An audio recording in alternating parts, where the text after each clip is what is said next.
Hi ಗೆಳೆಯರೇ, ಎಲ್ಲರಿಗೂ ನಮಸ್ಕಾರ. ಅತಿ ವೇಗದ ಟಿ20 ಶತಕವನ್ನು ಬಾರಿಸಿ 3 ದೊಡ್ಡ ದಾಖಲೆಗಳನ್ನು ನಿರ್ಮಿಸಿದ ಅಭಿಷೇಕ್ ಶರ್ಮಾ ಮತ್ತು ಯಾವ ಭಾರತೀಯ ಆಟಗಾರನೂ ಈ ದಾಖಲೆ ಮಾಡಿಲ್ಲ. ಹಾಗಾದರೆ ಸುದ್ದಿಯ ಸಂಪೂರ್ಣ ಮಾಹಿತಿ ಏನು ಮತ್ತು ಇದರ ಎಲ್ಲದರ ಬಗ್ಗೆ ಹೇಳುತ್ತೇನೆ. ವಿಡಿಯೋ ಸಂಪೂರ್ಣವಾಗಿ ನೋಡಿ. ಅದಕ್ಕೂ ಮುನ್ನ ನೀವು ಅಭಿಷೇಕ್ ಶರ್ಮಾ ಅಭಿಮಾನಿಗಳಾಗಿದ್ದರೆ ಈ ವಿಡಿಯೋಕ್ಕೊಂದು ಲೈಕ್ ಮಾಡಿ ಮತ್ತು ಇಂತಹ ಹೊಸ ಅಪ್ಡೇಟ್ಗಳಿಗಾಗಿ ನಮ್ಮ ಚಾನಲ್ ಅನ್ನು ಸಬ್ಸ್ಕ್ರೈಬ್ ಮಾಡಿ. ಬರ್ರಿ ಮತ್ತು ವಿಡಿಯೋ ಸ್ಟಾರ್ಟ್ ಮಾಡಿ. ಟಿ20 ಕ್ರಿಕೆಟ್ ಇತಿಹಾಸದಲ್ಲಿ ಅತಿ ವೇಗದ ಶತಕ ಸಿಡಿಸಿದ ಭಾರತ ಬ್ಯಾಟರ್ಗಳ ಪಟ್ಟಿಯಲ್ಲಿ ಇದೀಗ ಅಭಿಷೇಕ್ ಶರ್ಮಾ ಅಗ್ರಸ್ಥಾನಕ್ಕೇರಿದ್ದಾರೆ. ಅದು ಸಹ ಕೇವಲ 28 ಎಸೆತಗಳಲ್ಲಿ ಸೆಂಚುರಿ ಸಿಡಿಸಿದ ದಾಖಲೆ ಬರೆದಿದ್ದ ಉರ್ವಿಲ್ ಪಟೇಲ್ ಅವರ ರೆಕಾರ್ಡ್ ಅನ್ನು ಸರಿಗಟ್ಟುವ ಮೂಲಕ ಎಂಬುದು ವಿಶೇಷ.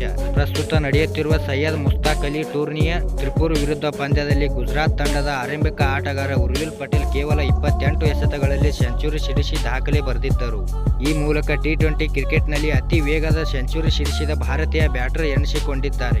ಇದೀಗ ಒಂದೇ ವಾರದೊಳಗೆ ಈ ದಾಖಲೆಯನ್ನು ಪಂಜಾಬ್ ತಂಡದ ನಾಯಕ ಅಭಿಷೇಕ್ ಶರ್ಮಾ ಸರಿಗಟ್ಟಿದ್ದಾರೆ. ರಾಜ್ಕೋಟ್ನಲ್ಲಿ ನಡೆದ ಮೇಘಾಲಯದ ವಿರುದ್ಧ ಪಂದ್ಯದ ಆರಂಭಿಕನಾಗಿ ಕಣಕ್ಕಿಳಿದ ಅಭಿಷೇಕ್ ಶರ್ಮಾ ಕೇವಲ 28 ಎಸೆತಗಳಲ್ಲಿ ಶತಕ ಬಾರಿಸಿದರು. ಈ ಮೂಲಕ ಟಿ20 ಪಂದ್ಯದಲ್ಲಿ ಅತಿ ವೇಗದ ಸೆಂಚುರಿ ಸಿಡಿಸಿದ ಭಾರತೀಯ ಬ್ಯಾಟರ್ ಎನಿಸಿಕೊಂಡಿದ್ದಾರೆ. ಅಲ್ಲದೆ ಅತಿ ಕಡಿಮೆ ಎಸೆತಗಳಲ್ಲಿ ಶತಕ ಬಾರಿಸಿದ ವಿಶ್ವದ 3ನೇ ಬ್ಯಾಟರ್ ಎಂಬ ವಿಶ್ವ ದಾಖಲೆಯನ್ನು ತಮ್ಮದಾಗಿಸಿಕೊಂಡಿದ್ದಾರೆ. ಇನ್ನು ಈ ಪಟ್ಟಿಯಲ್ಲಿ ಮೊದಲನೇ ಸ್ಥಾನದಲ್ಲಿದ್ದಾರೆ ಸಾಹಿಲ್ ಚೌಹಾಣ್. 2024ರಲ್ಲಿ ಎಸ್ಟೋನಿಯಾ ಪರ ಕಣಕ್ಕಿಳಿದ ಸಾಹಿಲ್ ಸೈಪ್ರಸ್ ವಿರುದ್ಧದ ಟಿ20 ಪಂದ್ಯದಲ್ಲಿ ಕೇವಲ 27 ಎಸೆತಗಳಲ್ಲಿ ಸೆಂಚುರಿ ಸಿಡಿಸಿ ಈ ವಿಶ್ವ ದಾಖಲೆ ಬರೆದಿದ್ದಾರೆ.